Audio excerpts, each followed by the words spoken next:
ibi bintu nyine byo ubona wenda byeze muri iyi minsi cyangwa se muri iyi myaka yo kuba umuntu yita ku nyungu ze cyangwa se kuri izo views ntarebe izina ry'umuntu runaka cyangwa ibyo agiye kuvuga ku muntu runaka ko bishobora kumwangiriza cyangwa bikangiriza izina rye.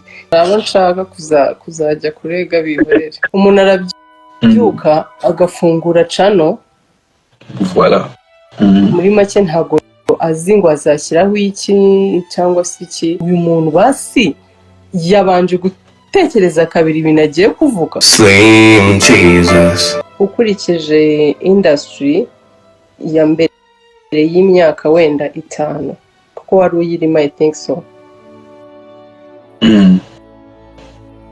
na industry y'aka kanya ni cye kintu ubona nyine wahindura cyabaye kibi muri industry kano kanya bitandukanye na mbere? nta difference, nta tandukaniro rero mbona muri industry. Ubwo iyo uvuze industry uvuze show business muri rusange y'u Rwanda, sibyo ra? Sicyo ushatse kuvuga? Nta tandukaniro rinini mbona ririmo mu myaka 5 ishize n'uyu munsi, aho itandukaniro wenda rishobora kumanuka gato winjiye nko mu myaka 17 kumanuka. Ubwo ndavuga generation yanjye isa nkaho izigenda igabanuka, influence yagenda igabanuka, haza mino generation y'abandi ba actors dufite cyangwa abandi bantu dufite bari muri showbiz, kuko abo dufite uyu munsi bameze nkaho n'ubundi aribo bari bahari mu myaka 3, 4, 5 ishize. Okay, baska n'ubundi 10, 15 gutyo. Ubwo ni nkaho kuvuze muri generation yanjye cyangwa wanze kuvuga ko nshaje mu gihe cyanjye, ariko ndacyahari n'undi ntawe nagiye. Usaza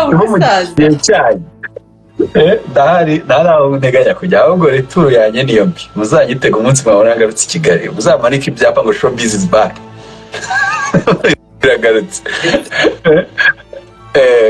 Kuko ubu nibwo nasobanukiwe na showbiz kurenza uko nari nyizi imbere.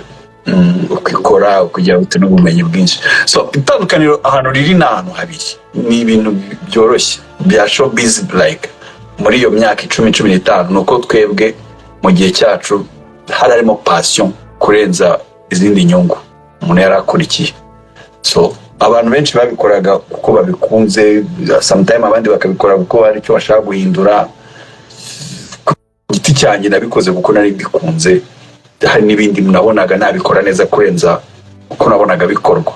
Icyo cyanjye cyatumye mbikora nkora showbiz cyangwa se numva bigize. Uyu munsi rero showbiz iri cyane kuri social media, niko nabyita. Ntago nibaza ko abantu babikorana urukundo, babikorana kugira bona, benshi babikorana gushaka amaview, gushaka nyine kubona abantu babakurikira, aba followers, abadashaka amaview na aba followers, abadashaka aba followers nyine na amafaranga, ni inyungu z'amafaranga. Abandi no kuba abastari, kumenyekana. Icyo cyo ntago ari kibi, kumenyekana ni byiza, ariko ikibi no gushakisha view n'amafaranga cyangwa se no kubona abantu bagufollowing for nothing, uri murandagaza abandi. Ikindi navuga iyo kinakomeye nuko ubona abantu uyu munsi bataye umwuga w'itangazamakuru, ntabwo bikiri itangazamakuru. Itangazamakuru ubundi bivuga gutara inkuru, kuyitunganya, ukareba ko yujuje ibisabwa by'inkuru, ukabona kuyitangaza. Uyu munsi rero muri make nta banyamakuru mbona abanaliste, mbona aba YouTuber, nkabona abakinnyi, aba prank, abona ama prank ngo yirirwa gukora ikintu mu kanya agahita avuga ngo yari prank. Ntabwo ujye ukora n'ikinyoma ni ibiki. Mbega umuntu avuga ibintu by'uruhande rumwe, umuntu araza akavuga amazina y'abantu akayamanuka, atitaye uburyo amazina ari ama-brand, atitaye ko amazina ari amazina ya business, akayavuga uko ashaka, atigeze ababaza. Itangazamakuru ugomba kubaza abo bantu mbere yo kubavuga, ukumva version zabo. Nimba nje hano nkavuga Nyambo wenda n'urugero muri showbiz, Nyambo yahemukiye Titi n'urugero, Nyambo ntago ari umwana mwiza. Itangazamakuru riravuga ati Nyambo arabivugaho iki. Niyo n'ibitangazamakuru Nyambo ukamuha umwanya akabivugaho. Ese Titi warabivugaho iki? Ukamuha umwanya. Cyangwa se twagerageje kuvugisha Nyambo twaramubuze. Niyo mpamvu twafashe umwanzuro wo gutambutsa iyi nkuru. Kuko Nyambo bigaragaza mu nkuru ushobora kubeshya ko hari abantu nzi bajya banyandikaho inkuru bakabeshya ngo baramvugishije bataramvugishije, even bagashyiramo ibyo nasubije ntamuzi n'umuntu ntaramuvugisha na rimwe mu buzima, urumva. So ubwo bavuga ati namuhamagaye gutya, twagiye kumureba aho asanzwe bakinira amafilimi n'ibiki, yanze kutuvugisha, yanze kugira icyo tuvugaho. So iryo ni ryo bita itangazamakuru. Ntabwo itangazamakuru ari ukwicara imbere ya mikoro ukavuga kuri mu mutwe, ukavuga abantu, ukavuga ibiki, ukavuga kuri murakora itangazamakuru ya. Ubwo wenda n'uburyo bushyashya bwa YouTube bw'aba YouTuber, n'uburyo bushyashya bw'aba social media influencer, ibyo n'ibindi byavutse kubera technology. Social media influencers, YouTubers, nyine byabaye byinshi. Ibyo rero abantu bamenye kubitandukanya n'itangazamakuru, bari ntabwo ari abanyamakuru, ni aba social media influencers cyangwa se ni aba YouTuber, ariko never call them journalists. Ntabwo ari abanyamakuru. Umunyamakuru atari inkuru kandi akagira impande ebyiri zitabogamye. So igihe cyagiro nibuka twageragezaga gushakisha amakuru no kuyatangaza, ntabwo twakoreshaga analize cyangwa se ibitekerezo byacu, oya, twavugaga inkuru, twatangazaga inkuru. Kandi nubwo I try my best yuko ngomba gukora itangazamakuru aho kuba mu social media influencer cyangwa se kuba umu YouTuber, nsaba Imana izatumye nzagume ndi umunyamakuru, kuko nibyo nkunda, ni nabyo nibaza bitaguteza n'ibibazo nyuma. Kuko buri mu mwuga umunyamakuru biragoye ko ajya mu bibazo, kuko aba yanakubajije nawe ukanga kumuvugisha cyangwa ukarakara kuko bivuze wanze kumuvugisha, ariko nawe urishinja kuko wanze kugira icyo ubivugaho. Ntabwo ibyo byamubuza inkuru gutambuka, ariko yagerageje kumva impande zombi.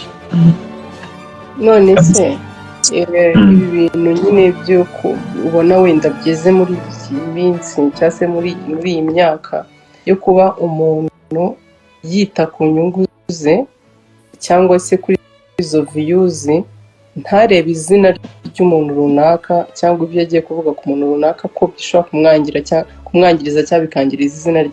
Mwebwe icyo gihe byabagaho? Urumva nibyo nakubwiye, twe biragoye mu gihe cyacu kuko wabaga bagerageje gutegura inkuru nk'uko inkuru igomba kuba iteguye, kandi iyo ukoze inkuru nk'uko kuba iteguye uba wamaze, ni nkaho amategeko bamaze kuyakurikiza. So ni ukuvuga nimba numvishe ngo wenda n'urugero ngo muri showbiz, inkuru ya showbiz ni private life, sibyo kumva ngo uratwite, urugero uratwite kandi wenda ushaka ko bijya hanze, ariko uko ari showbiz, ni inkuru ya showbiz, ndaba ninjiye mu buzima bwawe, urumva. Mu by'ukuri nta muntu wakakwiye kwinjira mu buzima bw'umuntu, ariko showbiz ukuntu ikora ari nabyo abantu b'ubu badatekereza.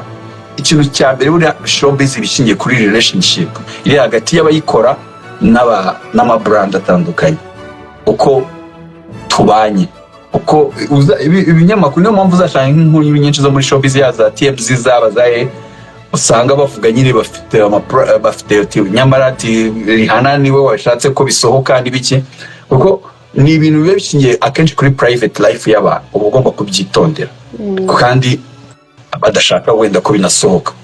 So rero uzasanga akenshi ibitangazamakuru bikomeye ku isi biba bifite uburyo bifitanye relationship n'abasitari abo bivuga. Niyo mpamvu utazapfa kubona nyine umuntu usanzwe apfa kuvuga urindeze bakwinjire mu buzima ujye kubarega mu nkiko binduka ikibazo, urumva. Ariko baba bafite uburyo bakorana n'ibitangazamakuru bya showbiz, iyo akenshi bigiye outside ya art, y'ibyo mukora y'amafilimi, bigiye outside y'imiziki, nyiriyo byatangiye kwinjira muri ibyo by'amapaparazi n'ibiki. Ikindi uzumve hari n'ibinyamakuru bihora mu nkiko bikishyura amafaranga. Mu Rwanda rero ikintu nabonye, ntago aba YouTuber bashyashya n'aba social media influencer icyo kintu bacyumva, yuko barimo baravuga ama brand name, barimo barasebya abantu ku giti cyabo. Ibyo rero ni amacrime. Ubu rero umuntu yabishatse, wowe Nyambo bakuvuza ubishatse wabarega bahana. Bivuze Tom Close nabi abishatse yakurega wahana. Abo nshaka kuzajya kurega biborera. ntabwo ndimo ndakwigisha kurega. oya ntabwo So, yashaka reka mubwire Alice nyine hari aho bigera abanyamakuru nako bavuze ngo ntabwo ari abanyamakuru, umuntu arabyuka agafungura cano voilà. muri make ntabwo azi ngo azashyiraho iki cyangwa se iki, ariko kubera ko ashaka kuzamukana kumenyekana ntabwo yitaye ngo ese ninkora iyi nkuru si ibihuha cyangwa se ndi kwangiriza izina ry'umuntu kandi ntazi uburyo byamuvunye kugira ngo rigere aha ngaha. Waba mu bantu wenda 20,000 babyumvisha, abenshi barumva ko ari byo, ntabwo bari bumve ko atari byo. Hari abari muri abo ngabo, hari abari bagufata bitandukanye nuko bagufataga kandi uzize ubusa. Rero hari igihe umunyamakuru ukora inkuru ukavuga uyu muntu basi yabanje gutekereza kabiri ibintu agiye kuvuga, ukumva nyine birenze noneho no kuba wenda yagukuraho inkuru ahubwo ari kugutuka. ni ibyo twatsimo tuganiraho. Ntago abanyamakuru bacu bamwe barumva yuko kuba umuntu ari umusitari bitamukuraho ko afite human rights, afite privacy. Bo hari umuntu ujya nkabona ngo arabidefanda avuga ngo ngo se ngo si umusitari. Kuba ari umusitari so uzi ko wemerewe kumuvugaho ibyo ushaka, kuko uzi ko kuba umuntu ari umusitari afite uburenganzira bwo kuvuga ngo nta muntu wemerewe kumvuga mu itangazamakuru. Nk'ubu The Ben ashobora kubyuka akavuga ati igihe.com nimbona izina ryanjye ku gihe.com nzabareka, nta zina ryanjye mwemereye kwandikaho, kuko muri business yacu ntabwo dushaka ko umuntu uvugaho. Nicyo bita brand name. Niba ari The Ben nakora ikintu gikora inyungu rusange z'abaturage bemerewe kumuvugaho. Ibi anakora crime ireba igihugu wemerewe kumuvugaho.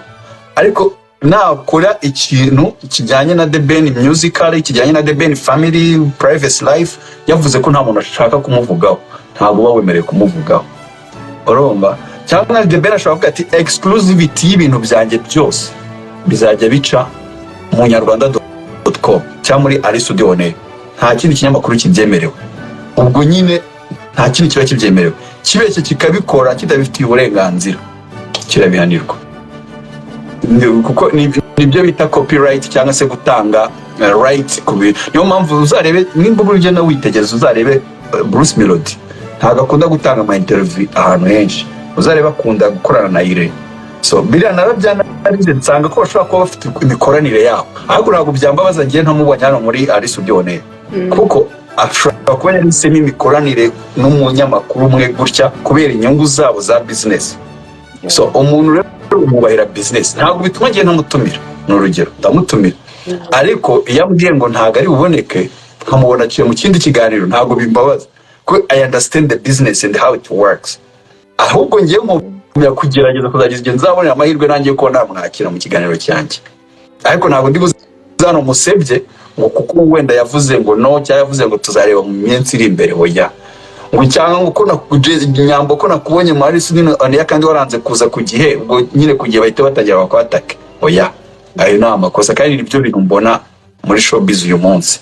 So rero nibaza ko abantu bakwiye kubaha brand zanyu, ikindi bakagira relationship nziza n'abastari kugira ngo bibafashe kwandika inkuru z'abastari bitabagoye no kubona ama exclusivity. Ubundi ni gutyo abanyamakuru ba showbiz nzi kuri showbiz nzi bakora benshi. Nyambo nari nagwaye ikibazo kimwe birangira ubajije bibiri, ubwo none njya kugostinga ntabwo nzaguha ikibazo. Nabajije ikibazo kimwe ariko gifite ebe na se kandi ni kimwe. Ngaho imagine yo shiraho bwayo na karongo n'iki. Thank you cause ikibazo gitumye byibura tu debatinga kuri ibyo bintu. Antuka abantu bubaha amazina y'abantu, bubahe brand names, banubahe n'abantu ku giti cyabo. No kuvuga izina ry'umuntu ntabwo ari ibintu byiza utabanje gutegura inkuru nyine bumve ko iri balanced, irimo ukuringanira. Yes. Reka ngushimire cyane. Baregejeho hafi 30 minutes kubera iyi debate. Niba nyita debate conversation kuganira. Wakoze cyane. Nizeye ko nakunaganya ijambo mu kiganiro uyu munsi. Oya rwose, iki nabwira abantu nyine bakomeze barebe filime Ibanga, bakore na subscribe kuri Love Win kugira ngo nzabaye filime yindi, mukomeze no kunywa ibinyobwa bya sana. Yes, thank you so much. Kandi Imana ikurinde, igumye kwagure kariyeri, igumye utere imbere. Kandi niba ufite abashuti muri Canada no muri Amerika, ubabwire bagiye kuri no website ya gurafrica.com, habaho ibintu biba byakorewe mu Rwanda. Ahubwo hari n'ibintu nawe wamamaza nshaka ko bizaza kuri gurafrica.com, abantu baba hanze bakajya bibona. No kuvugana na boss. Kuvugana na boss, mu guhuza na boss wanjye nanjye hano. Ababosi bakorane baciye mu bakoreshwa ari nge nawe. Yes, thank you Jessica, thank you Kaimani kurinde kandi nsurize titi cyari byose mugiye kuvugana nawe umunshyimirire unamunsurize kandi no kuri mbifuriza kuzabyara hungu nakobwa. Amin. No comment. Muri Real Madrid ngo uriwe mukinnyi ukunda kurenza abandi muri Real Madrid cyangwa muri Real Sport, abenshi no kubasubiza ariko haruita kubwira ati nemera gutya ari ugukinana na Kiramani ari nka role mwe murakina no gukinana na Tsabe bakubwiye kubaraza guhitamo umuntu umukina muri yo role, ninde bikorera gukinana nawe wahitamo? Byaterwa na role tugiye gukina, kubera ko hari role Kiramani dukinana kabisa biri kumacinga na role nyina na Tsabe. Ntago wambwira ngo gukina na Kira ngari gushyiramo ibintu by'ubukomedi mbone ko ari buze kurusha Tsabe. Ntabwo wambwira dore y'urukundo nyine nziza romantike cyangwa se iki kumvuge ngo ni Tsabe kandi mbona Kiramani ari bihenze. Biterwa rero na role. So uvuga mu gukina mu gusetsa ubona Tsabe arenze kure Kiramani? Ntabwo amurenze kure kuko na Kiramani arasetsa, ahubwo nuko ariyo role nyine cyane cyane ya Tsabe. Hanyuma mu kubaseriye Kiramani ubona arenze kure cyane Tsabe? Kubaseriye kabisa mu rukundo n'iki, ako njyewe naburiye ibara njyewe nashyiramo na Kiramani ko yose arayashoboye. Tugera mu ibanga iwanjye hari role akina kabisa yitwa Niyori, aba ari inzanga pe, aradusetsa imbavu zikaturya. Byagera bisaba ko abaseriye akabaseriye byose arabishoboye. Sorry urakire. Yes. Yeah, ni abahanga bose. Yeah, kabisa. Ishimwe ati ahubwo se wowe byagushimisha umubereye umugore, byagushimisha ngo ubaye umugore wa Titi? Ubwo icyo gihe nabaye we nyine byanshimisha kubera ko naba nabaye we. Wumva se ubyifuza? Mbyifuza kandi mfite umukunzi. Rega ibyo by'umukunzi si ikibazo, njye ndimo ndakubwira ibyo pastor utekereza wifuza. Ntabwo njye mbitekereza kano kanya pe, kuko njye mfite uwo nkunda kandi mbona azambera umugabo wanjye. Ubwo rero icyo gihe Titi yambereye umugabo, ubwo nyine byaba byabaye, ubwo n'imigambi y'Imana n'amasengesho yanyu yaba yasubijwe, ubwo nabyo nabikunda kandi nabyakira. Ibibazo biri hano biba bikurikiza abajyana ibyo tuba tuvuga. Garambe Emati, ese nyamba uramutse ushwanye na boyfriend wawe ubona waha amahirwe Titi agakubera umugabo? Ntabwo njyewe naha amahirwe Titi ngo nuko nashwanye na boyfriend wanjye. Yes, hanyuma Mahoro Shukuru, gukira wakize kongera umukobwa mwiza. Ntabwo nshyashatse kuvuga Sirius Elite ari na Nyambo, ikibazo wamumbariza niye nama yagira abakobwa bagenzi be ko bagomba kwifata. Hanyuma another question, ese wowe na Besto mufite foundation yo gufasha abantu batishoboye? Icyambere si ubwo kugira inama abakobwa rero uburyo bakitwara neza. Ugomba nyine bitware neza, batekereze ahazaza habo, batekereze icyo bakeneye ubwabo,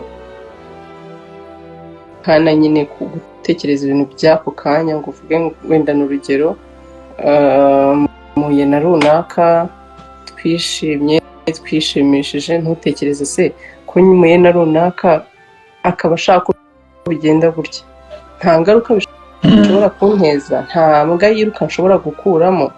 Pana gutekereza nyine ibintu by'ako kanya, n'utekereza ingaruka ushobora gukuramo cyangwa se ikibazo byateza. Nyine ikindi twige kwihesha agaciro. Yambwira abantu ngo ntabwo uzahesha agaciro mama wawe wowe ubwawe utihesheje agaciro cyangwa utahaye agaciro. Ntabwo urumva hari ukuntu umwana iyo akoze ikintu kibi umuntu ahita avuga ngo yewe ngo uriya nawe ngo azi ko yabyaye ngo aherekeje abandi. Akenshi niko bahita bavuga gutyo, cyangwa bakavuga cyaze inda yabyaye uriya mukobwa yiva mu cyo bavuga ngo umva uriya mukobwa asuzuguza mama we wagira ngo ntabwo yarezwe n'iki. Rero ibintu byinshi dukora tujye dutekereza no kuri ba mama bacu, byibuze nawe uzishima umunsi bazavuga cyakoze nyine nanjye ndi mama wa runaka byanshimisha, cyangwa se naba ndi proud yo kuba ndi mama runaka kuruta uko bakora nyine.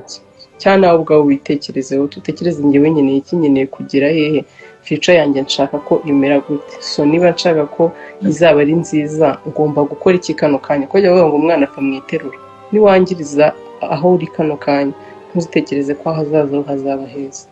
Icyo uzaba foundation mugira yo gufasha abatishoboye, ntabwo navuga ngo ni foundation, ahubwo twebwe nyine iyo turicara tukavuga why not tutajya gufasha abantu bakeneye ubufasha, kuki tutajya kwa muganga gusura abantu babuze iyo pampers cyangwa se iki, kubera iki tutagaburira abana bo mu muhanda.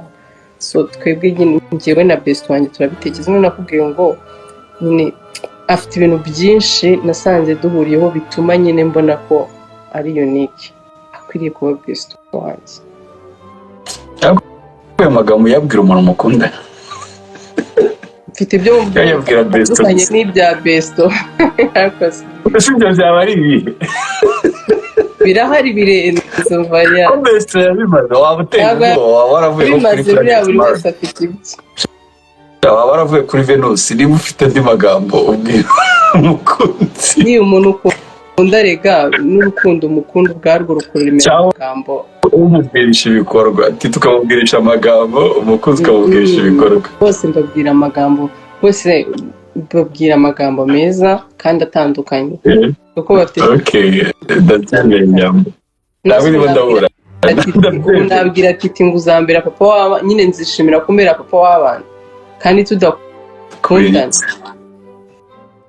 Kireka dukundana like boyfriend na girlfriend, ariko umuntu mukundana mumva muzana abana uramugasha nyine ndagukunda, wish ko nyine twabana nkakubera mama w'abana ukambera papa w'abana, kumubwira ibintu byiza tutarimo arategeka. Ntabwo nta nubwo tutari boyfriend gusa, ni n'umugabo ukora arimo aradutegeka. Hano ngo guys ndamushaka kuri phone wanjye ibo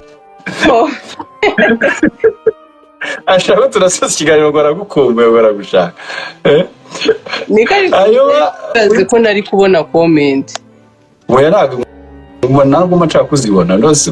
Wowe ko atari akazi kawe, ni njyewe ubishinzwe kureba comment. Wowe wapi mubwire nanjye ngo ndamukumbuye. Nizeye ko byumvishe kabisa. Hanyuma Amahoro Shakur, ndifuza ko inkumi zanjye zizagira umutima mwiza nk'uwawe, ukunda kuri urumva wa Shakur. Arishi ya Bucura Nyambo, ababyeyi bose wakangahe iwanyu? Ndabafite bose, ndi uwa mbere. Headless Media ni iki titi yakora ubushuti bwanyu bugahita buhagarara?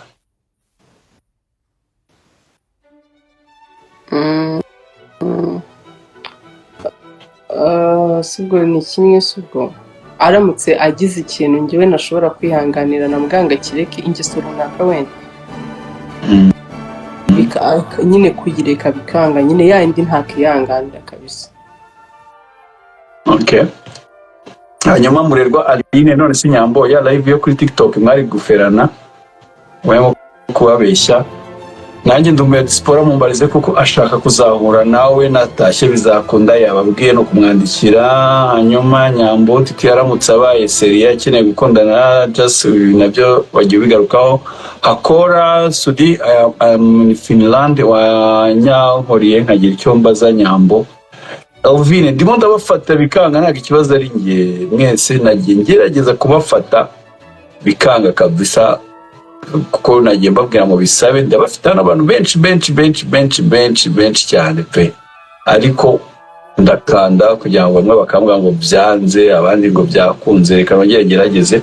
Nyambo turimo kugana ku musozo w'ikiganiro, turi mu minota ya nyuma y'umukino, handi mukino uburyoshye.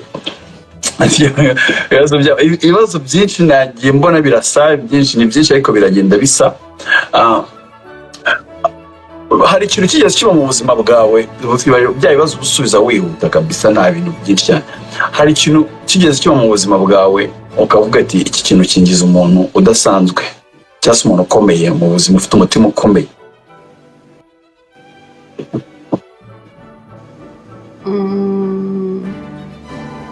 Yego. Ni iki cyabaye iki gihe? Ni ubuzima nanyuzemo ndi mutoya nyine, ibintu nanyuzemo imyaka yabyo n'imyaka nari mfite byari birenze imyaka yanjye, ariko nabonye nyine ko ibintu byose byaza kandi wabinyuramo kandi ugakomeza ugahagarara. Rero byanyiritse ko nyine niba narabashije guca muri ibyo, ndi umuntu wa danje, nzaba n'umuntu wa danje. Ngo wigeze ubaho umushumba mu mateka yawe akomeye waciyemo? Sinzana nigeze kubona inkuru imeze gutya. Nararagiye ariko naragiraga iwacu, by the way. Ni twebwe mu muco w'iwacu njya mbona abantu bavuga ngo nta mukobwa ngo uragira, ngo nta mukobwa amenya ngo uvugiriza ngo ibiki, ngo umenya ngo umukobwa ngo uvugire inka, se n'ibiki. We nakuze iwacu nafata inkoni nkajya kuragira inka z'iwacu nkazicyura kandi zihaza. Wenyine ari bo bari umushumba uwo munsi? Njyenyine, ego. Kuko urumva abari mu ifamu nini, wowe ucunganwa nuko zitagomba kurenga iyo famu iwanyu. Ni iki ikindi wenda ukazi kuzikuramo ugiye gushora, wenda sinzi niba abantu babyumva, kuzijyana kunywa amazi basi. Kandi inka iyo ari nyinshi zigendera nyine mu nzira imwe, ntabwo zikurushya. Wari ufite nk'imyaka ingahe?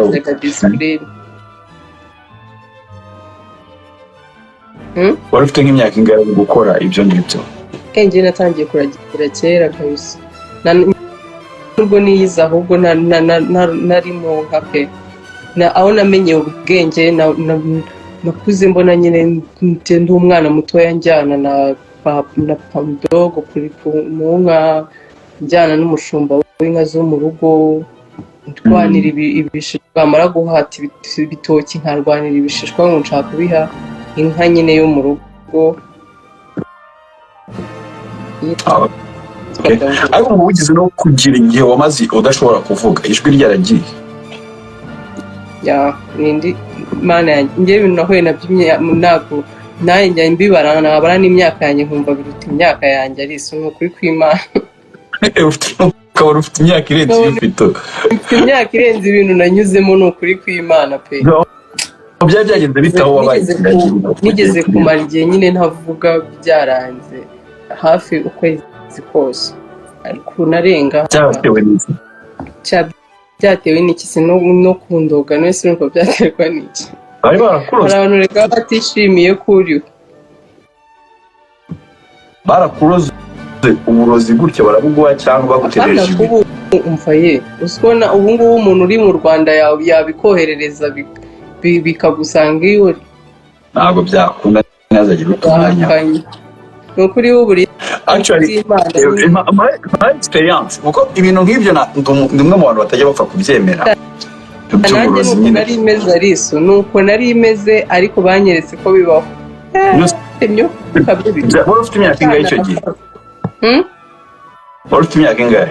Ni gukunda. Ntabwo ari kera rega, nibwo nigaga Kayonza Modern, niga mu wa gatanu. Ubwe n'iki ko bakuroze wenda atari byo? None se nari ndwaye iyihe ndwara ko ntagiye kwa muganga? Ntabwo ndi umuhanga mu bijyanye na hari ibyo bita otorinolaringology. Utabyemera ntabwo. Uretse ubwo abahanga babyita, nimba ntibeshye, nimba ari otorinolaryngologiste sinzi ko najyaga mbibona kuri za CHK byanditseho otorinolaryngologiste ntabwo ndi umuhanga muri ibyo bintu ariko wenda umuhanga ashobora kuvuga ati hari uburyo ijwi rishobora kugenda nyuma rikongera rikagaruka mu buzima busanzwe ijwi kugira ngo rigende ntabwo ari ibintu biba nyine direct, ni ibintu utangira kumva nyine ko biri kwanga ijwi rikavuga nyine ukavuga nk'umuntu utangira nk'umuntu usaraza n'ibiki mu buzima ariko busanzwe wenda iyo urwaye gutyo, ariko njyewe nari ndi kuvuga nk'uko naba ndi kuganira nawe gutya kuvuga bigahita binanira, nta kintu cyakwinjiramo nyine arabona ibyo umuntu avuga nyine ijwi rikagenda, ijwi rigahita rigenda. nasi umuntu aba afite ibintu biza bigafata ijwi bikaritwara, abafite ibiboromani bakoherereza bikagufata from nowhere. nta kintu urimo urumva kiwumva nese imyuka mibi urayumva nasi kukiwumvishe ko kuko utarwaye kukiwumvishe ko ari umuntu wakoroza, hari umuntu wari warahemukiye ntabwo rego umuntu akoroga ese utekereza ko umuntu akoroga ngo nuko wamuhemukiye nasi ubwe ni iki nyine ko yakoroze yarakunyuma yaje gukubwira ati uramura twarakuroze kubera systeme nyuma yaho nyine narasenze njyewe basi reka mbikubwire muri make. Okay, please. Njyewe urumva byabaye turi ku ishuri twegereje examen. So sinango nahise nabanje ndarekaho gake ko ntabwo nyine ikintu cyo kuvuga ngo mu mwanzi wanjye ikintu ashaka ntabwo bibaho, kuko nubwo ntavugaga ariko narumvaga kandi naratekerezaga narandikaga. So nabanje ndakora mbona gutaha ngeze mu rugo baransengera bwa mbere bibiza kwanga, ariko ngiye mu gusenga kwanjye nasabaga Imana nkavuga Imana umbabarire unyereke indwara ndwaye cyangwa se unyereke umuntu wankorera ibintu, kandi ngiye naramubonye bari kunsengera ndagwa nk'umuntu upfuye mani muri icyo gihe rero nari meze nk'umuntu wapfuye, ngiye nari mfite ibindi bintu ndi kwibonera, ibyo nasabye Imana nibyo yari iri kunyereka. Seri bari injuga z'abarokore ntabwo injuga z'abarokore kuko mba mbona nyine bakagira ngo ukabona umuntu wamukubise ibigeri umuntu aragize gutya abona ni nka filimi ibanga wapepe Imana irakora, kandi nyine ntabwo nagusabira ngo bizakubeho cyangwa bibe ku muntu wawe uzi nibwo wabyemera, ko nanjye najyaga numva ese gute nyine ibyo bintu bibaho gute, kandi narasengaga ariko nkavuga ese ibyo bintu bibaho gute, nkabona basengeye umuntu ibigeni bikamuvugiramo nyine bikavuga warabyumvishe basengera umuntu ibyiniro bimuvugiramo nyine ni nkaho niwe uba uri kuvuga ariko nibyo biba biri kumuvugiramo. ubihagazeho? Yego njyewe narabibonye, ubu ndi umuhamya wo kuvuga ko Imana iri hejuru ya byose, ariko n'imyuka mibi nyine Satani arakora, Satani arakora, ni umurwanyi ariko si umunesha ariko arakora. abantu mugurikiye afite abakozi nk'uko wumva ngo Imana ifite abakozi ukumva ngo uriya ni umukozi w'Imana, ni umuvugabutumwa, na Satani afite abakoresha. reka turekere aho ngaho ngenda biyamye hazagira ungerageza hari icyo nshaka kumenya. ntabyo nshaka kumenya babigumane nimba binabaho, nako ntabwo nshaka kumenya ko bibaho cyangwa bitanabaho, mubigumane ababikoresha rero mundeke, Imana ntabwo izabemerera twe dusize amavuta, ubwo ni twebwe n'Imana kabisa. narengejeho iminota 5 gusa sibyo, twamaze kurenza iminota 5 kuko twatangira muri dutinzo gato, reka twongere 5 muri iyo 5 nsozi ibibazo bike bishobokamo. nakoje icyagukomeje umutima ariko ndashaka no kukubaza icyagushenguye umutima mu buzima. Cyana byanshenguye umutima biruta ibyo biboro nagiye nyuramo, ibyo nyine byagiye binkomeza umutima nuko byari byanawushenguye. nyuma Niwe muntu mu buzima bwawe, niwe muntu mu buzima bwawe muba muri kumwe ukumva umutima wawe uraruhutse. umuntu W'inshuti yawe magara muba muri kumwe ukumva umutima wawe uraruhutse. ni mama wanjye na Titi Brown. Niwe umuntu uba utifuza kubona mu buzima bwawe muba muri kumwe ukumva ntabwo bibura. Ntawe pe, njye nta muntu nanga kabisa. Niwe muntu wakoroze mukwete. None se ndamwangiriza ko ibyo yangaga byarangiye njye mbimubwira hakurasetsa. Ese ubwo rero ukabwira umuntu ngo ndakuzi ntabyo wamubwira, ariko ubu ikintu kimwe wahindura kuri wowe muri karagiteri zawe wumva ufite ubushobozi wahindura utajya wishimira n'igiki muri karagiteri zanjye.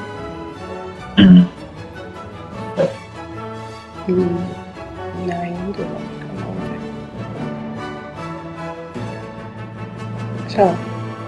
ntacyo pe, kuko nta kintu na kuri karagiteri za Titi. Muri karagiteri za Titi, karagiteri udakunda wumva ufite ubushobozi Imana ibiguhaye wahindura ni iyi? Ari nkombura bro. Igice cy'umubiri kuri wowe ukunda cyane kurenza ibindi ni ikihe? Kuko Yesu subwo ni ikihe we?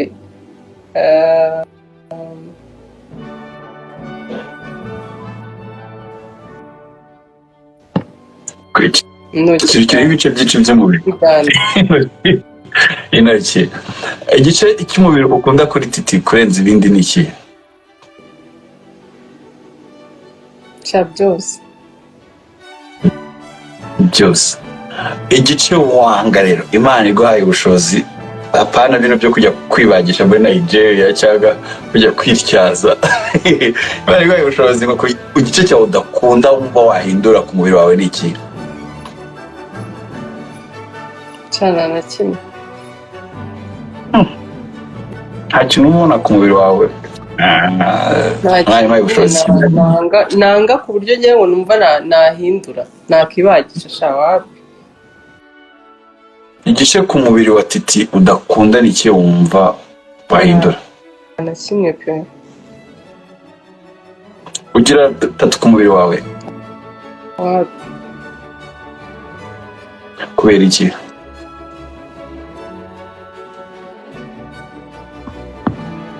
Kubera iki utagira tatu? Ntabwo nyine nzikunda.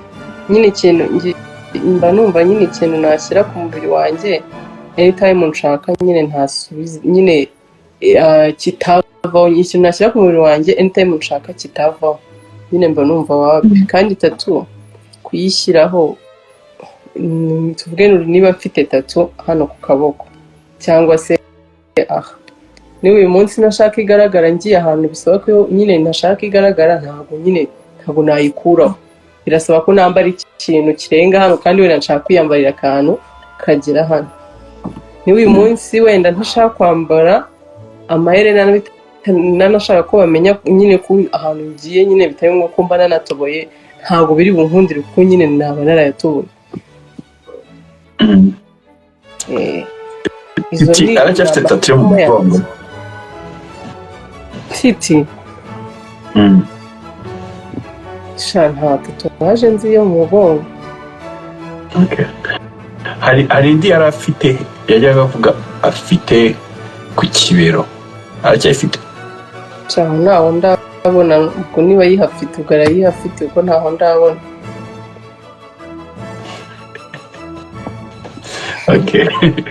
Icyo wakoze gusa ni ukumukuba mu mugongo.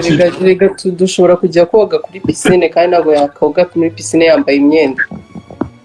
Kuki atakambara akakabutura kagufi, aba yambaye ipantaro muri pisine? Ntabwo yambaye ipantaro, ariko aho nabashije kubona yambaye amakabutura bogana, ntabwo nta tatuwaje nabonye kabisa. Kaba kisobanura cyane, ntabwo ari mu rubanza. Igihe tuzajya abatanga buhamya kandi ntabwo uyu munsi mfite. Hanyuma Nyambo, Imana iguhaye umunsi umwe wonyine ari usigaranye ku isi, ntabwo ari byo mwifuriza, ariko ari wowe wonyine usigaranye, wumva ari nde uwo munsi mwawumarana kwiha ababyeyi bawe n'abantu bo muri famiye? umunsi wa nyuma Imana ikakwemera umuntu atarimo abafamiliya, atarimo n'ababyeyi, umuntu umwe wenyine. umuntu cyangwa ikintu nakora umuntu njyewe nkubajije umuntu hatarimo famiye yanjye n'ababyeyi banjye.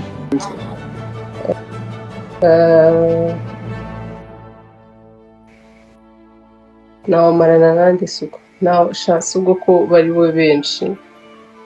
hitamo umwe, niwe Imana yaguhaye.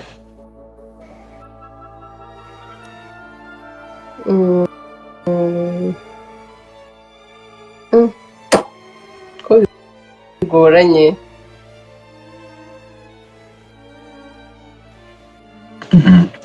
ariko ufite igisubizo.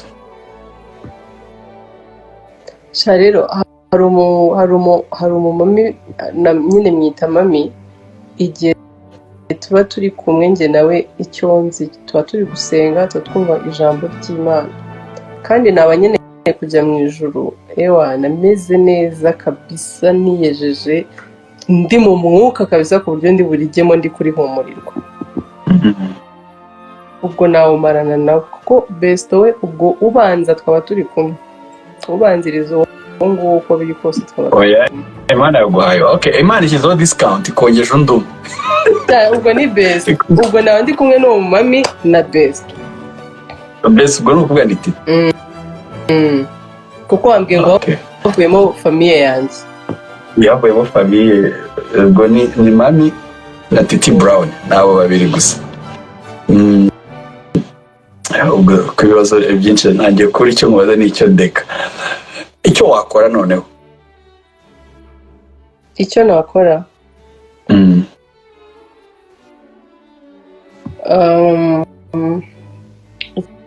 ikintu nakora ubwo urumva najya ncamo amasaha nkabanza nkavuga nabanza nkabonana na mama wanjye. mama wanjye twabonana nyuma nyine muri ya masaha ya nyuma ku buryo basi napfa ndi mu maboko yiwe. nicyo kintu nakora, ariko mbere yabyo ubwo naba nabanje guhoberana na besto, nkamusezera nkamubwira uzitonde, uzitwararike, uziyiteho, inshuti zanjye zose nkagerageza uburyo nzihuriza ahantu hamwe mu masaha make nsigaranye, nkabasezeraho basi bwa nyuma. reka uwo munsi ntuzigere ubaho, uzazi igihe cyawo gikwiriye. uzazi igihe gikwiriye cyawo. basi nkaba naranabyaye basi akaba. oya reka tuvuge tuti uzazi igihe cyawe. Imana niyo imenya igihe cy'umuntu, igihe yabishakiye, burya ibizi impamvu, sibyo? ntabwo twahangana nacyo. yes, reka dusoreze hano. ibibazo by'amatsiko ni byinshi sinabisoza ngo mbirangize, ariko niba Titi adukurikiye yumve ko ari umuntu uri important mu buzima bwawe, umuntu wasigara nawe na mama gusa, umukunzi wamuteye ishoti ntasanzwe mu buzima bw'umuntu. yamagara reka ntabwo ibisanzwe. ibiruta umukunzi wawe birumvikana, iruta n'umugabo wawe. umugabo se kutambwiye ko nari kuba narashatse, ntabyo wambwiye ibyo ngibyo. ariko ufite umukunzi, reka twigubarire umukunzi wawe. n'iki ko nzapfa tukiri kumwe, ko napfa tukiri kumwe, ariko besto we nyine inshuti yawe bihari buri munsi. nyamba reka ntabwo yabahirwe njya nyatanga nawe mbaze ikibazo kimwe ushaka. nkubaze ikibazo kimwe.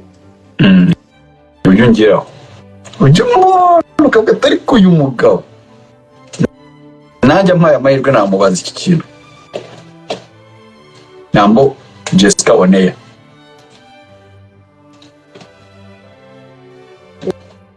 nshaka kuba nyine